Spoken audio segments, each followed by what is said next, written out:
She told her therapist in front of me, "I'm using this relationship to work through my issues before I find someone I actually want to marry." The therapist asked if I knew this. She said he should be grateful for the experience. I thanked the therapist and left. Now she's been blowing up my phone with 32 missed calls. I, 32M, still can't believe what happened 2 days ago. The shock has worn off, but the clarity remains. My girlfriend Vanessa, 29F, and I have been together for almost 3 years. We live in my condo that I bought before we met. She moved in about 18 months ago, contributing to utilities but not the mortgage. Last week, Vanessa suggested we try couples therapy. Seemed odd since I thought things were pretty solid, but she insisted it would strengthen our communication. I agreed because why not? She'd been seeing her own therapist for about a year to work through some family issues, and now wanted us to see this same therapist together. Tuesday afternoon, we're sitting in Dr. Mitchell's office. Vanessa seemed unusually relaxed, almost smug. The session started normally enough, introductions, background on our relationship, etc. Then Dr. Mitchell asked what specific issues we wanted to address. That's when it happened. Vanessa, completely calm, like she's ordering coffee. "Actually, I wanted to discuss my exit strategy. I've been using this relationship to work through my abandonment issues before I find someone I actually want to marry." I froze. Dr. Mitchell looked between us, clearly surprised. "Vanessa," she said carefully, "does your partner know about this perspective of yours?" Vanessa laughed. Actually laughed. "No, but he should be grateful for the experience. I mean, he's getting a relationship out of it. And I'll leave once I've worked through my stuff. Win-win." The room went silent. Dr. Mitchell looked mortified. I felt like I'd been punched in the gut, but something inside me just clicked. A strange calm washed over me. I stood up, looked at Dr. Mitchell and said, "Thank you for your time. This was very illuminating." Vanessa's smug expression dropped. "Wait, where are you going? We still have 30 minutes left." I didn't answer. Just walked out, got in my car, and drove straight home. My phone started buzzing almost immediately. I turned it off. At home, I changed the locks, called a locksmith, paid the emergency fee, didn't care. By 7 p.m., I had new keys and new codes on the electronic deadbolt. I boxed up her essential toiletries, medications, and a few outfits.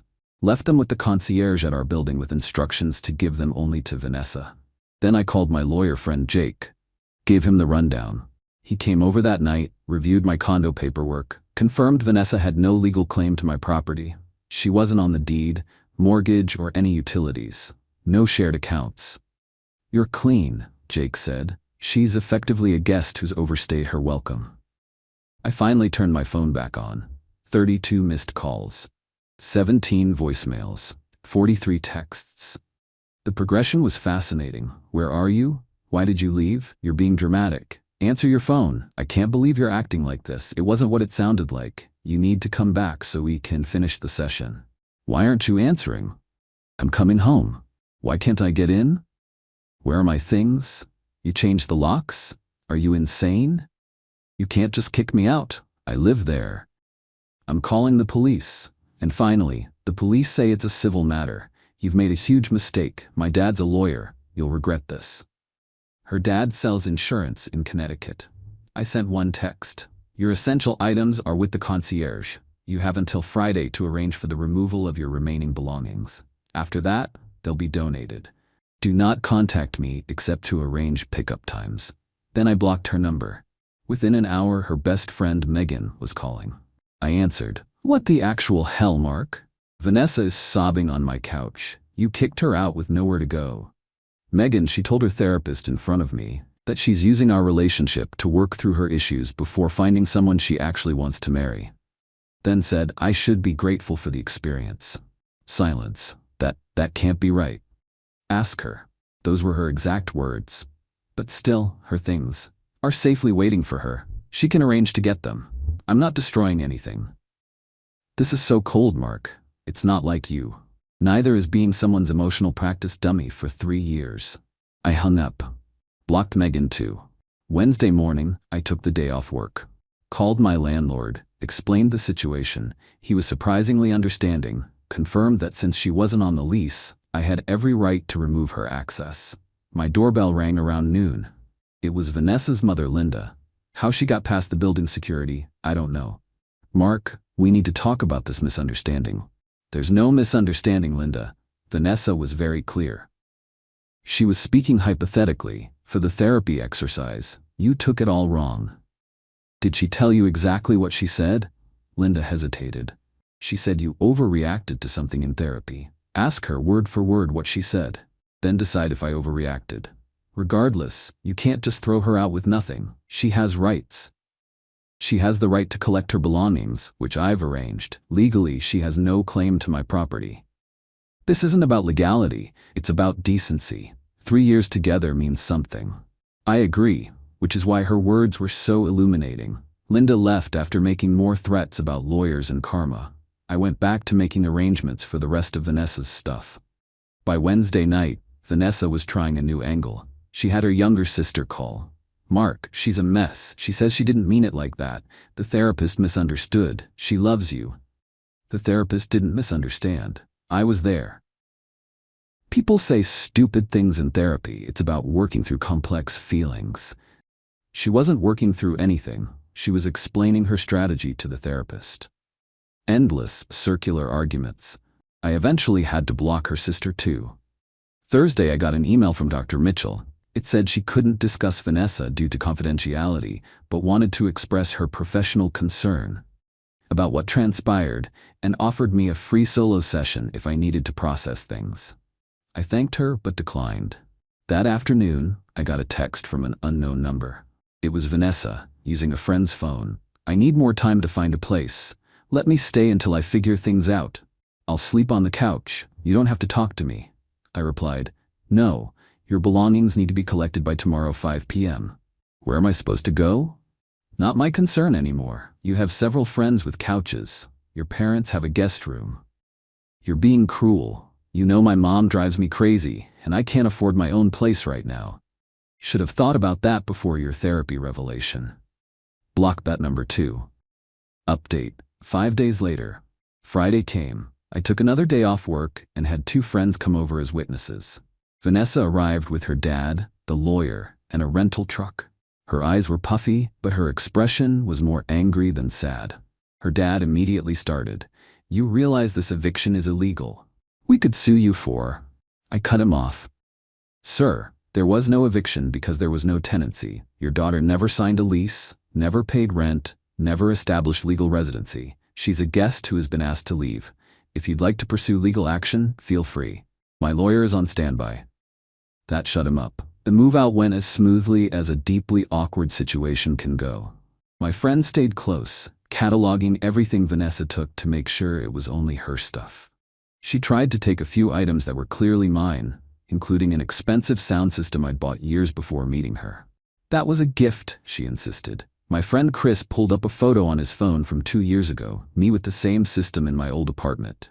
Funny gift, considering he already owned it. She backed down. As they were finishing up, Vanessa tried one last time. "Mark, can we please talk? Just us. 5 minutes?" Nothing to say. 3 years and you throw it away just like that? I wasn't the one who saw those 3 years as practice. Her dad called from the truck. "Vanessa, let's go. We'll handle this another way." I smiled. Looking forward to it. The weekend was quiet. I deep-cleaned the condo, rearranged furniture, purged remaining traces of Vanessa. It felt good. Cathartic. Sunday night I got an email from her. Subject line, "The truth." It was long, rambling. Said she'd been exploring complex feelings in therapy. That what I heard was taken out of context. That she did want to marry me eventually, but needed to work through her issues first. That her wording was poor. Nice attempt at revisionist history. I didn't respond. Update. 2 weeks later. The flying monkeys have been deployed. Mutual friends calling, saying I should at least talk to her. Her coworker reached out on LinkedIn, to tell me how devastated Vanessa is. Her cousin, who I met once, messaged me on Instagram about forgiveness and understanding. I've blocked them all. Found out she's telling people I misinterpreted what happened in therapy. That the therapist created confusion with leading questions. That I abandoned her without warning after one miscommunication. So I did something I probably shouldn't have, but don't regret. I emailed Dr. Mitchell, waiving my confidentiality for that one session, and asked if she could clarify what happened. Not for Vanessa, but for me, in case this escalates. Dr. Mitchell responded professionally, confirming that Vanessa had, unprompted, stated she was using our relationship as practice before finding someone to marry, and expressed surprise when questioned about whether I knew this. She couldn't share anything from Vanessa's solo sessions, of course, but confirmed my recollection of our joint session was accurate. I've saved this email, just in case. Meanwhile, I've been reconnecting with friends I drifted away from during my relationship. Turns out Vanessa had been subtly isolating me for years, making plans that conflicted with my friends' events, complaining when I went out without her, making cutting remarks about my closest friends until I saw them less and less. Classic stuff I was too blind to see. Final update. 1 month later. Life has settled into a new normal. No more harassment from Vanessa or her people. I think they finally realized I'm not budging. Found out from a mutual friend that Vanessa's already dating someone new. Some guy from her office. Poor bastard. The kicker came yesterday. Dr. Mitchell emailed me again, very formally, stating that Vanessa had filed a complaint against her with the licensing board, claiming the therapist had manipulated our session to sabotage her relationship. Dr. Mitchell wasn't asking for anything, just giving me a heads up that my name might come up in the proceedings. I responded offering to provide a statement if needed. The entitlement is breathtaking. Rather than accept responsibility, Vanessa is trying to ruin her therapist's career. Looking back, the red flags were always there. The subtle put-downs. The way she'd compare me unfavorably to her friends' partners. How she'd talk about our relationship as for now, rather than long-term. I was comfortable, providing a nice place to live, emotional support, stability. She was using all of it as a stepping stone. But here's the thing. I'm good. Better than good. The clarity that came from that therapy session was worth every penny. Sometimes you need to hear something devastating to realize you've been settling for less than you deserve. My condo is peaceful now. No more walking on eggshells. No more subtle criticism. I'm dating again casually, taking my time. And every morning I wake up and think about how grateful I am, not for the experience, as Vanessa suggested, but for the escape.